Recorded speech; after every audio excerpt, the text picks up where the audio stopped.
Hello everyone, Joe and I are here at Walt Disney World at Pop Century Resort, and I wanted to test drive the Sony ZV-1 at nighttime. If you're new to this channel, please hit that like and subscribe and ring bell notification so you don't miss out on the latest and greatest. Now let's go try this camera out. Oh baby, I love your madness.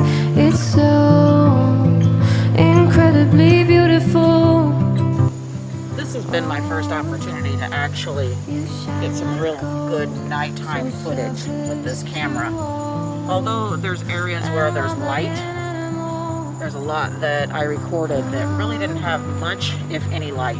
It was fairly dark in some of those areas, but yet the camera actually picked it up. Always hungry for more, that's just how I was born. Take me somewhere I don't know.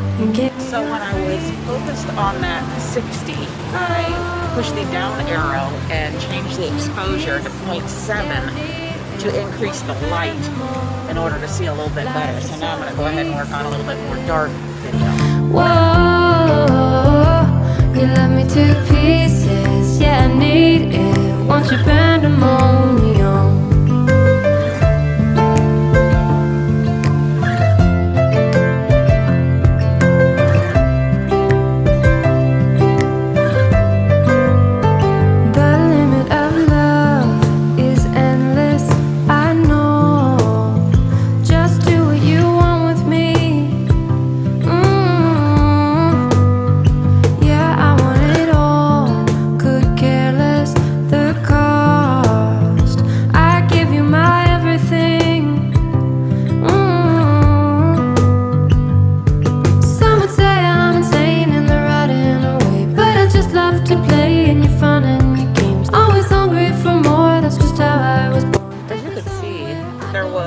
A lot of distance shots that it could actually zoom in on it, but once you get so far it can't really focus that well for distance.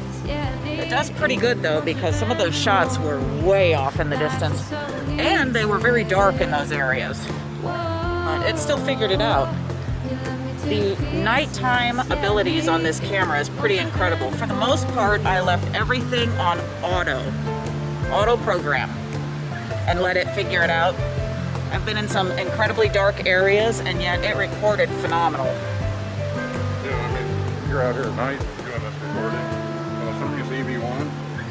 That's a great job on rendering colors. Not too bad. There was a few areas you could tell it was trying to struggle, but for the most part, some of these areas are just very dark, and yet the camera sees light through it, so I don't know how it does, but that's pretty impressive. But I at least wanted to do a nighttime test for those of you who have purchased the Sony ZV-1 or are thinking about purchasing one, so that you have an idea of what the night abilities is with this camera. It's pretty incredible. Yeah, it's pretty incredible. I was hopeful because the GoPro Hero 7 Black, although it's a great action camera, Yeah. it's not a great low light camera. Absolutely it's not. But this camera is.